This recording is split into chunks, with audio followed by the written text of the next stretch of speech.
turn to Matthew chapter 25.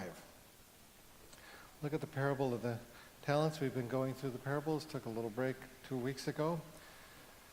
But anyway, pick up in verse 14. We'll read through verse 30. Again, Matthew 25, 14 and following. Again, it'll be like a man going on a journey who called his servants and entrusted his property to them. To one he gave 5 talents of money, to another 2 talents, and to another 1 talent, each according to his ability. And then he went on his journey.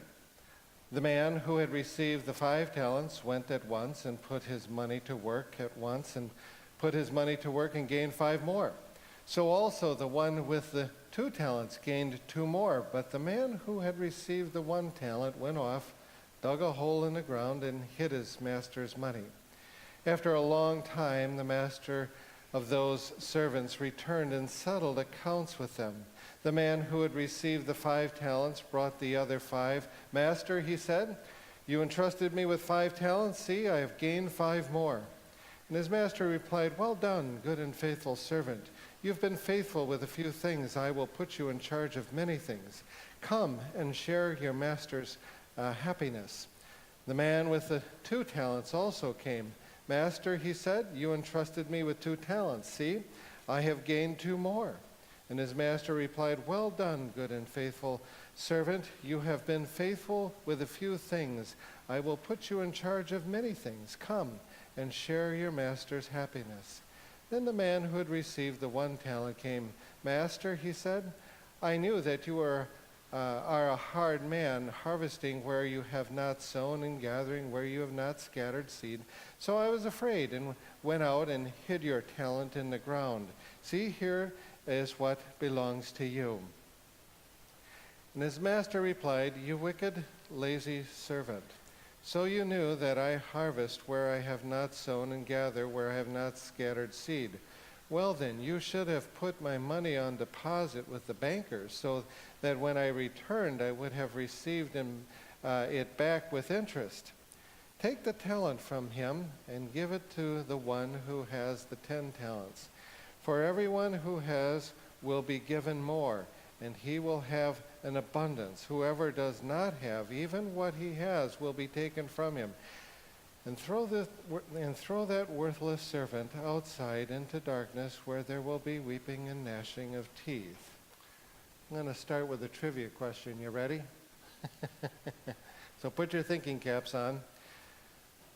If you know the company Service Master, cleaning company, they've expanded like crazy and taken other companies underneath them. But how did Service Master first get its name?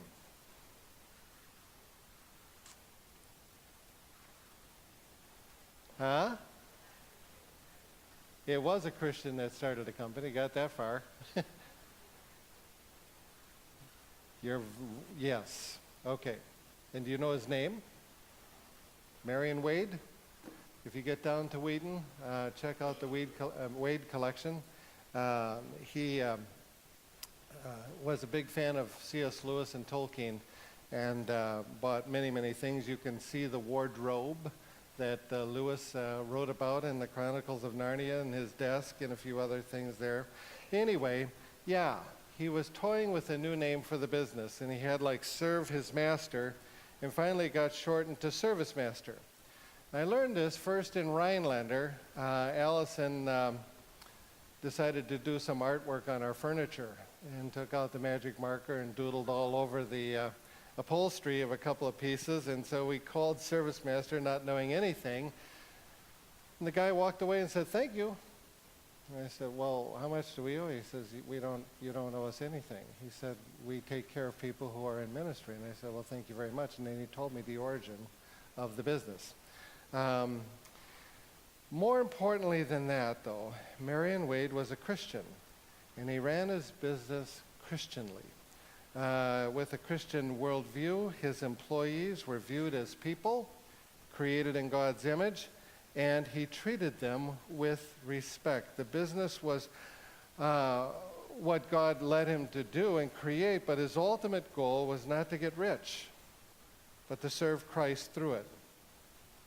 And when he died, Christ said, "Well done, good and faithful servant. Enter into the joy of your master." Now, there are 3 stories in this chapter that teach us about the return of Jesus Christ.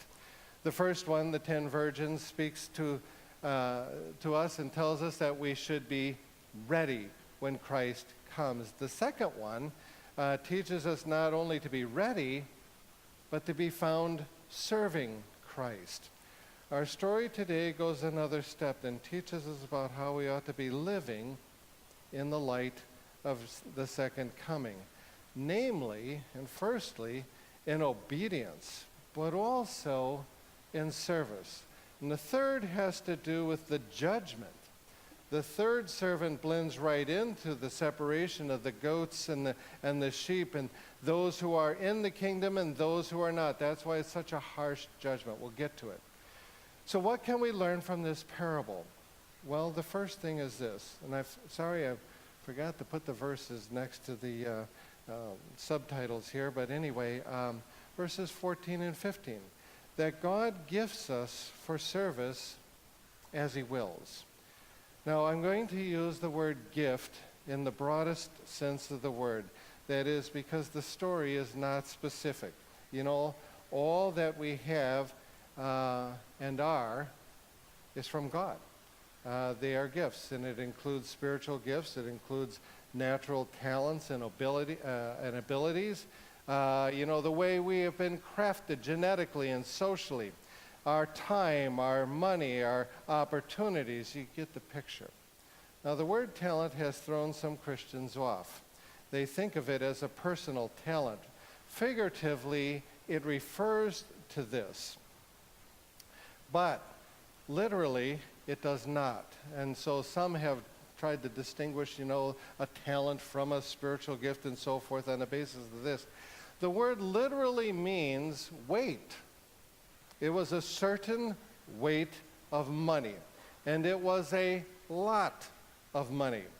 So to one servant is given 5 talents, the next 2, and the last 1. And the key phrase is, each according to his ability. These 3 servants were all created differently by God.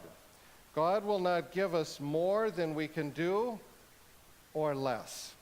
And therefore, we should not be comparing ourselves to others who seem to be able to do more or those who do less. The point is, we're all fearfully and wonderfully made, and we are to serve God accordingly. Some of us have a knack for numbers, and you wonder why the rest of us don't. We're just not made that way, okay?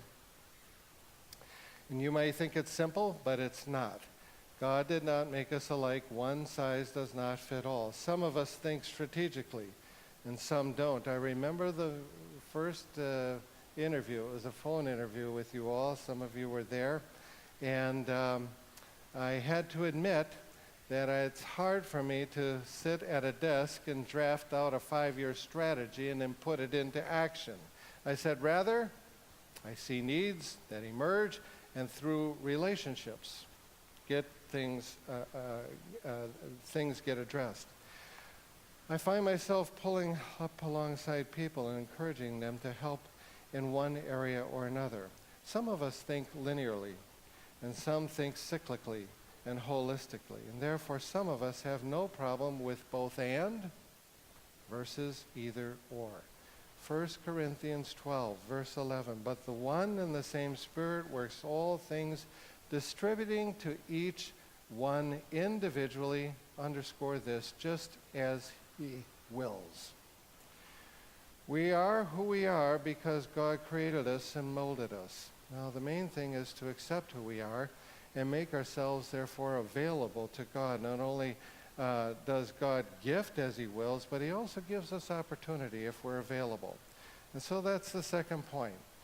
Each of the 3 were given the opportunity to serve their master and increase his estate. Each month I meet with a woman, maybe some of you remember her, she used to sit right there. She can't get out of her house now, she's very crippled up, but Buddy McLeish.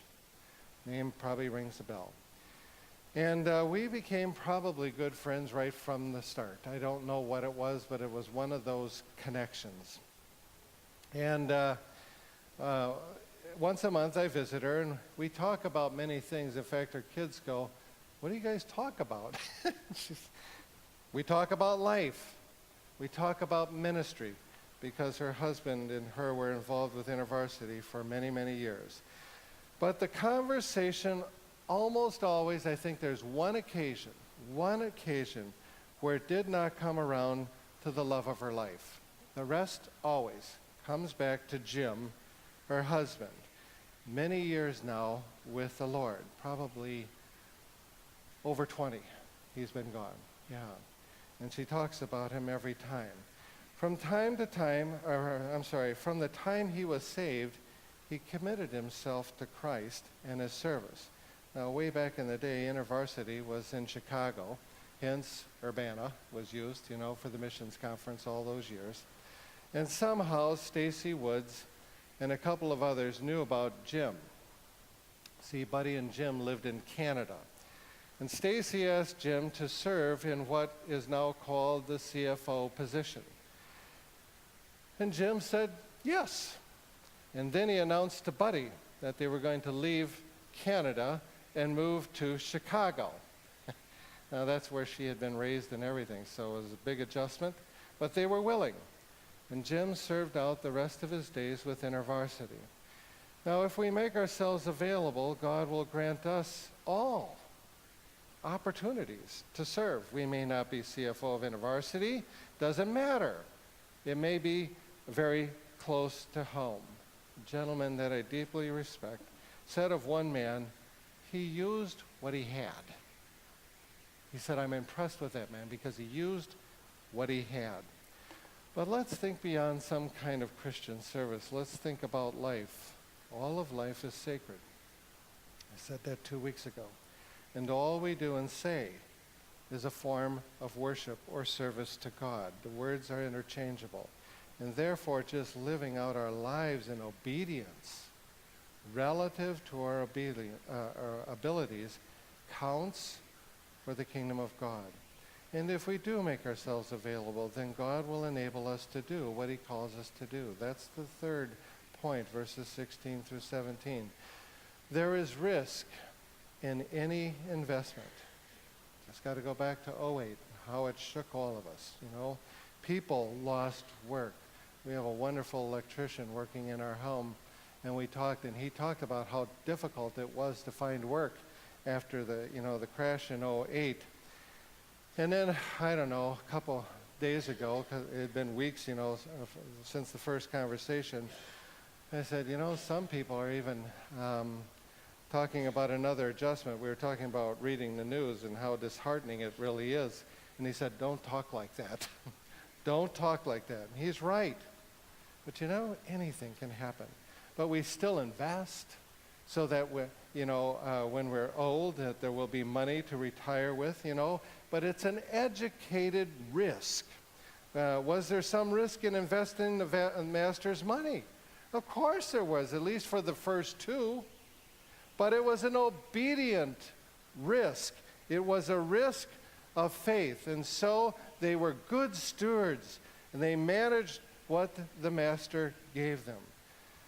They did well for the Lord, and therefore God prospered them. It has been said that if we are given an opportunity to serve, that we should not be afraid to do it.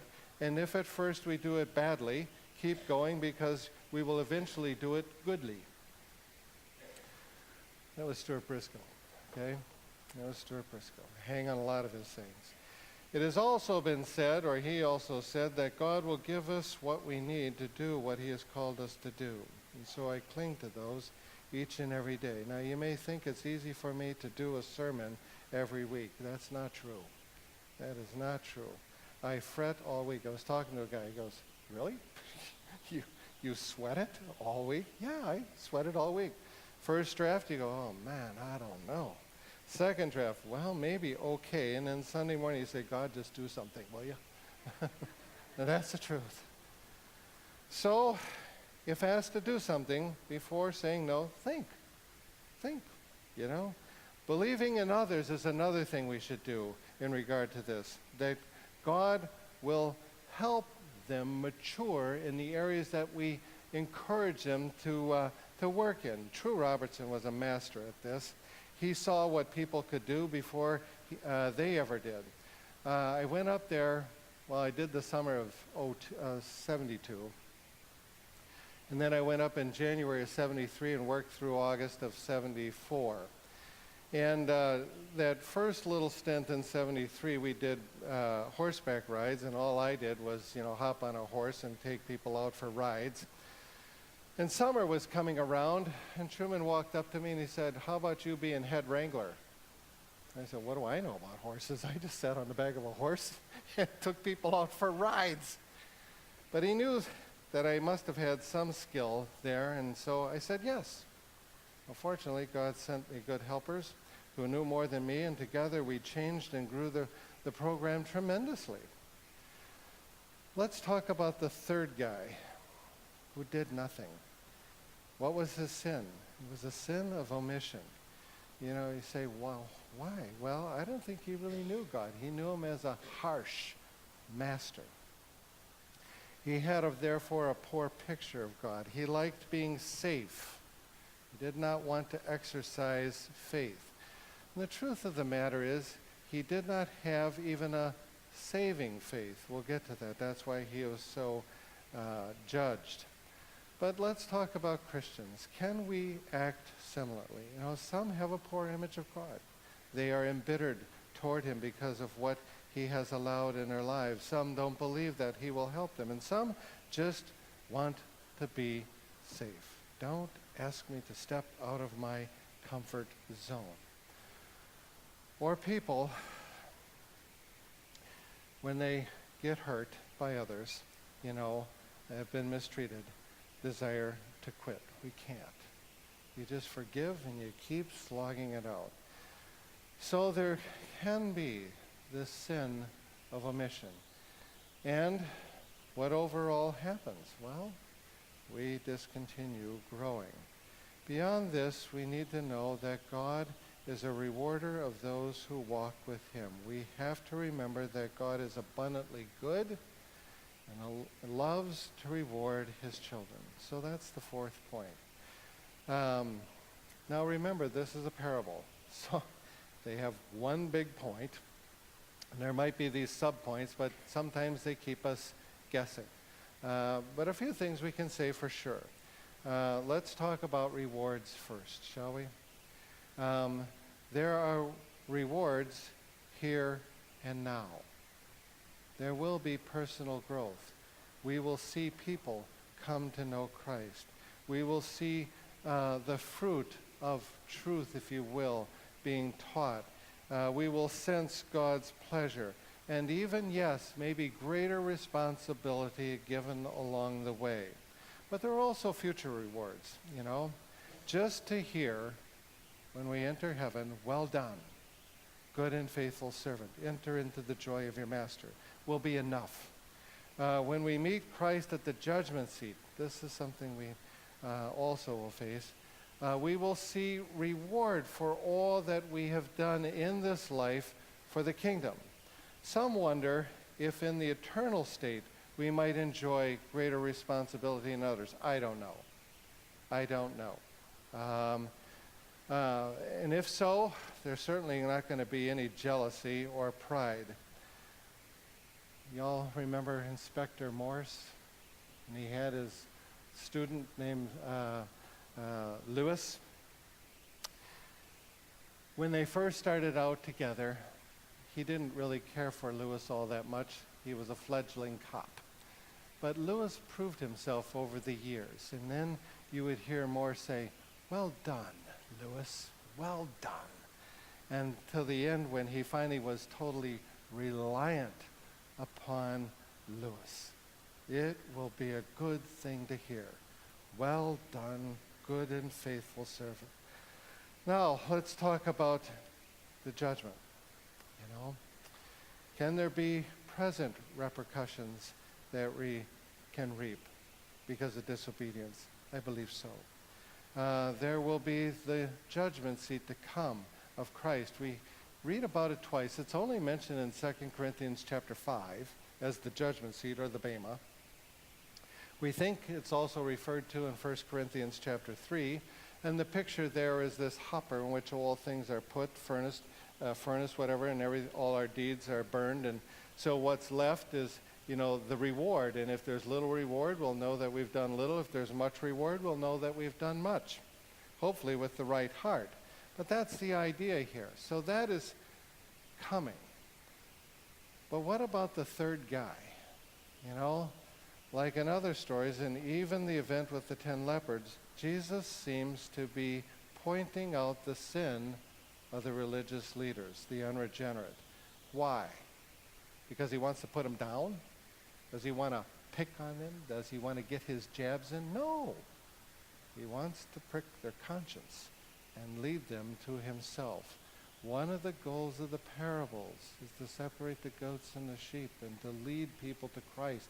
One of the goals, therefore, is evangelism. So the third guy leads right into the separation of the goats and the sheep. Why did he do nothing? He didn't know God. He knew him wrongly.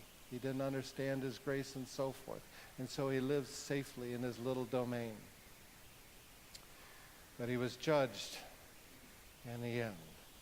So where are we at? Remember, God rewards us in his loving kindness. Moreover, he gives what he asks. An old saying from Augustine, that he gives what he requires. That there is grace to help us in what he asks. Maybe more importantly, we should ask, where will we be at? Will we be in heaven? Or will we be separated from God, where there will be weeping and gnashing of teeth? Will we be in hell? So if you are here today and you don't know Christ, that you would receive him as your Lord and as your Savior. Let's pray. Father, thank you for the reminder. And Father, help us to not take pride in any service we do. Help us to not strive because we think we have to, but because we enjoy you. And we see your grace each and every day, and we're grateful.